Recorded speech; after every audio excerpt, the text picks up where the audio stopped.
On est des profs de langue, pas des traders. Et c'est pour ça qu'on aime notre boulot. On n'a pas envie de passer notre vie à regarder des feuilles de calcul ou des dashboards, sauf si on aime ça comme moi. Ce qui est bien dans l'activité de prof de langue en ligne, c'est que c'est simple. On a des étudiants, ils prennent des cours, on donne les cours, c'est réglé. On n'a pas besoin de gérer des stocks, de gérer des pubs, de gérer des employés, tout ça doit rester simple. Moi, j'aime bien me prendre la tête avec les chiffres, mais je sais que je suis un peu spécial. Alors dans cette vidéo, je vais te montrer les 3 chiffres que tu dois surveiller pour savoir si ton activité de prof en ligne est en bonne santé et va dans la bonne direction. Alors si tu me connais pas et que tu es nouveau sur cette chaîne, je m'appelle Tom et depuis 10 ans, j'enseigne le français en ligne. J'ai pas de diplôme de prof, j'ai pas de qualification spéciale, j'ai appris sur le tas depuis 2014. Sur cette chaîne YouTube, je partage mes meilleurs conseils pour que tu puisses te lancer.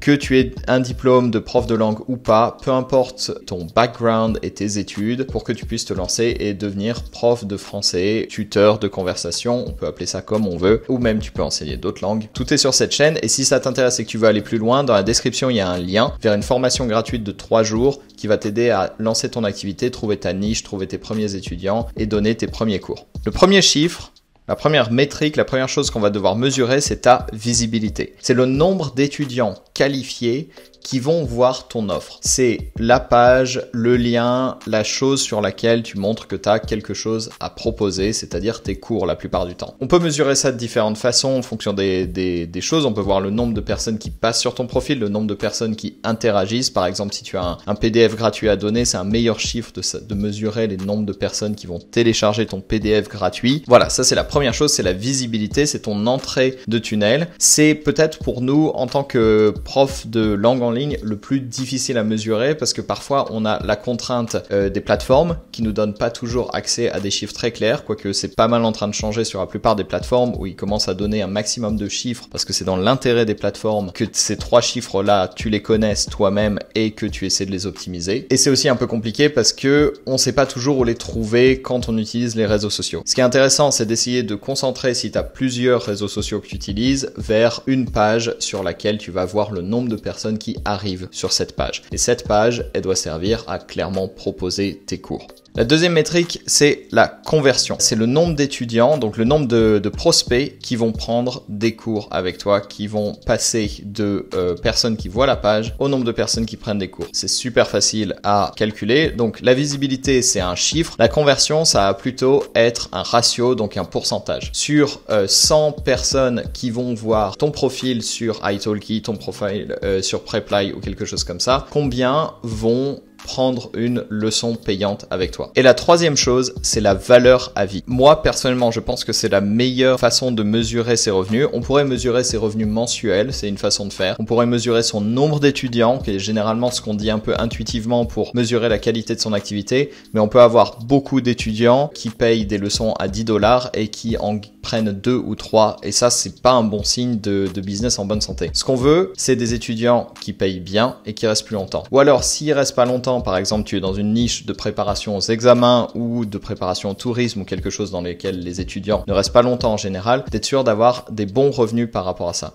Donc ce qui va nous intéresser, c'est la valeur à vie d'un étudiant. Combien un étudiant moyen, donc en comptant tous les étudiants qui vont prendre seulement une leçon, donc ils vont prendre une leçon d'essai gratuite si tu veux les compter, ou alors une leçon d'essai à 1 €, combien ils vont rapporter en moyenne. C'est un super bon chiffre parce que ça t'oblige un petit peu à réfléchir long terme et surtout à voir combien un étudiant de qualité va te rapporter dans ta carrière. Une fois que tu auras travaillé pendant 1 an, 2 ans, 3 ans, tu pourras mesurer ce chiffre et tu verras qu'il y a des gens qui ont dépensé littéralement des milliers d'euros avec toi. Et donc tu te dis après, peut-être que ça vaut le coup que je passe plus de temps à trouver des étudiants comme ceux qui vont dépenser des milliers d'euros sur plusieurs années avec moi, plutôt que de me battre pour des étudiants qui vont dépenser 50 € maximum et se barrer dans la nature. Comment mettre ça en place? Premièrement, la visibilité. Le mieux, c'est d'avoir donc une page. Si tu utilises un site internet, soit tu utilises un site internet qui est déjà préconstruit avec Podia, j'en parle énormément, ou Gumroad ou quelque chose comme ça. Tu vas avoir des analytics qui vont être built-in. Je ne sais pas comment on dit en français. Intégrés, c'est probablement ça. Et donc tu vas voir ce chiffre. Ce qui t'intéresse, c'est pas tellement les gens qui passent sur ton site, parce que si tu as un site avec des articles, avec plein de contenu dedans, c'est pas trop important. Tu vas essayer de mesurer vraiment la page, essayer d'avoir une seule page dans laquelle tu as ton offre avec un bouton. Donc ta page avec un appel à l'action, c'est là où tu vas mesurer ton trafic. Et aussi toi, ça va te créer un peu une motivation pour amener les gens vers cette page. Si tu veux rajouter une étape, tu crées du contenu sur Instagram, tu demandes aux gens de s'abonner et après tu crées des choses dans Instagram pour que les gens voient ton profil. On peut mesurer ça aussi pour Instagram, par exemple, c'est un peu compliqué parce qu'on a un lien dans notre profil. Je conseille que le lien n'amène pas directement à une réservation, mais amène sur une page qui amène à la réservation. Comme ça, tu as toujours une page pour ta réservation. C'est cette page-là que tu dois mesurer.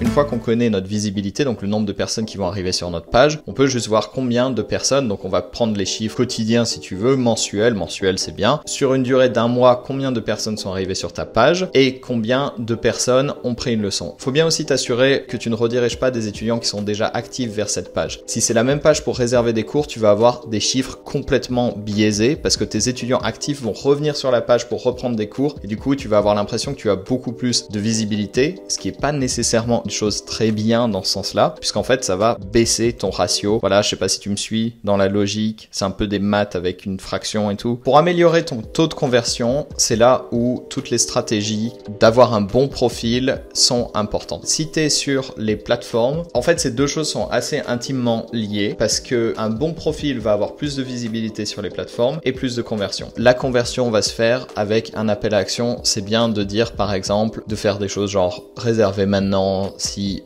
ça vous intéresse, ou réserve une leçon d'essai, on pourra parler de ton projet ensemble, d'avoir un appel à l'action pour dire à la personne de faire quelque chose, parce qu'elle est intéressée par le profil, et après s'il y a rien, elle va peut-être se dire bon bah je continue, les appels à l'action, ça marche. D'ailleurs si tu veux en voir un, regarde dans la description, j'ai un lien vers une formation en 3 jours, gratuite, qui va t'intéresser. Ça c'est un appel à l'action. Et juste le fait que je dise cette phrase dans une vidéo YouTube, eh ben ça va augmenter moi mes chances d'avoir des gens qui vont s'inscrire à ce truc-là. Si tu as une page sur ton site internet et que tu ramènes des gens sur cette page, il faut que ta page soit bien écrite. L'erreur qu'on fait, c'est de trop écrire. Il faut vraiment du texte aéré, si possible de la vidéo. Des photos de toi, c'est important parce qu'on est dans un métier où on va beaucoup se montrer soi-même. Les photos de nous-mêmes communiquent pas mal de choses. Ça communique évidemment des aspects, des choses qu'on peut deviner, donc notre âge, notre genre, un petit peu comment on s'habille, comment on a fait la photo. Est-ce que c'est une photo dégueulasse d'un mec dans une cave ou est-ce que c'est une photo de quelqu'un qui est jeune, souriant, bien habillé, qui a l'air professionnel ou qui a un équipement autour de sa photo où on voit que la personne est équipée pour donner des cours. Ça change tout. Un étudiant a peur parce que c'est très engageant d'avoir des cours de langue, de conversation face à face. On a peur d'être mal à l'aise, donc un maximum d'informations par écrit mais pas d'une façon indigeste et par image va aider à prendre cette décision. Enfin, je le vois bien parce que quand je fais des appels avec des gens qui suivent cette chaîne YouTube,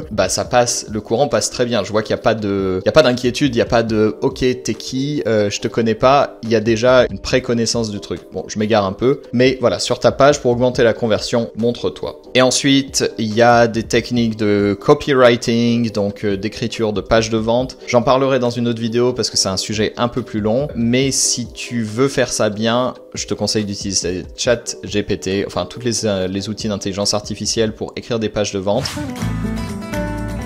La troisième chose, comment mesurer la valeur à vie? Alors, c'est un peu plus compliqué à mesurer. C'est combien un étudiant dépense avec toi en moyenne. Donc il faut arriver à soit récupérer toutes les données, faire un petit tableau Excel. Je suis désolé, au début de vidéo je disais on va pas envie de passer du temps sur les tableaux Excel, là je te dis de faire un tableau Excel. Utilise Google Sheets, comme ça tu n'utilises pas Excel. Et après tu peux compter ce que te rapportent les étudiants en moyenne. En fait moi c'est un exercice que j'ai fait, je l'avais fait il y a quelques années, et ça te fait des graphiques super intéressants. Ça te fait toujours un graphique de 20-80, la loi de Pareto. T'as 20% de tes étudiants qui t'ont rapporté 80% de tes revenus dans ta carrière. C'est toujours ça. Un business idéal, ce serait évidemment de pas avoir cette répartition. Un mauvais business, c'est que t'as vraiment beaucoup d'étudiants qui ont la même valeur à vie et qu'elle est basse. Le pire, c'est que en moyenne, un étudiant prenne genre 3-4 leçons avec toi. C'est pas bon signe, ça veut dire que tu dois travailler sur tes cours. Pour augmenter la valeur à vie, alors là, il y a plein de choses à faire. Tu peux augmenter tes prix, j'en parle jamais, je rigole, j'en parle dans chaque vidéo. Tu peux augmenter la qualité de tes cours, évidemment, comme ça tu vas pouvoir justifier de prix plus élevés, c'est possible, mais même sans augmenter la qualité de tes cours, tu peux justifier justifier de prix plus élevés. Tu vas pouvoir permettre à tes étudiants de rester plus longtemps. Tu peux proposer un abonnement, j'en parle, qui augmente énormément la rétention. Donc du coup, tes étudiants restent plus longtemps avec toi. Donc la valeur à vie augmente. Même si tes prix n'augmentent pas, ta valeur à vie d'étudiant va augmenter. Et tu peux aussi créer des produits en plus. Donc si un étudiant prend 10 cours avec toi en moyenne, mais achète 2 de tes produits à 100 € et imaginons que tes cours sont à 10 € de l'heure, voilà, tu passes de 100 € à 300 € de valeur à vie par étudiant. La valeur à vie, c'est bien plutôt que mesurer la quantité de leçons parce que ça te montre combien un étudiant dépense avec toi. Et ça, c'est super bien parce que c'est vraiment le chiffre qui nous intéresse. Parce qu'un super bon business, ce serait d'avoir 5 étudiants qui dépensent, je sais pas, 1000 € par mois avec toi parce qu'ils sont hyper qualifiés. Du coup, tu as une super valeur à vie et restent avec toi 1 an en moyenne. Comme ça fait que tu as très peu de gestion d'étudiants à faire. Enfin, c'est très rare pour des profs de pouvoir faire payer 1000 € par mois par étudiant, je pense, quoique c'est un bon objectif. Voilà, alors si tu mets tout ça en place, c'est simple. Tu te fais un petit document où tu mets ces chiffres-là, tu les regardes chaque mois, une fois par mois, tu te mets une petite tâche récurrente avec un rappel et chaque mois, tu regardes ces chiffres-là et comme ça, quand tu vas tester des choses, tu vas dire « Oh Tom, il dit de se faire un site avec Podia, je vais faire ma page, je vais mesurer les choses. » Ou alors, je vais commencer TikTok, je vais commencer YouTube, je vais commencer à faire des podcasts. Comme ça, tu auras toujours une façon de voir comment ça influe ton business de façon simple. Il y a plein d'autres choses si ça t'intéresse dans le marketing et les chiffres à mesurer dans un business. On peut rajouter des tonnes de choses, mais si on veut faire simple, visibilité, conversion, valeur à vie. Voilà, j'espère que cette vidéo t'a plu. N'hésite pas à t'abonner, à activer les notifications, quoique je n'ai aucune idée de à quoi ça sert personnellement parce que je l'ai jamais fait, mais vu que les youtubeurs le font. Essaie NordVPN, apparemment tous les youtubeurs le proposent, donc ça doit être pas mal. Je ne suis pas du tout sponsorisé, je sais pas, c'est con, je me fais des petits délires comme ça. Et n'hésite pas à mettre dans les commentaires une blague sur la valeur à vie d'un étudiant. Je n'ai pas de blague là-dessus, donc surprends-moi. À la prochaine.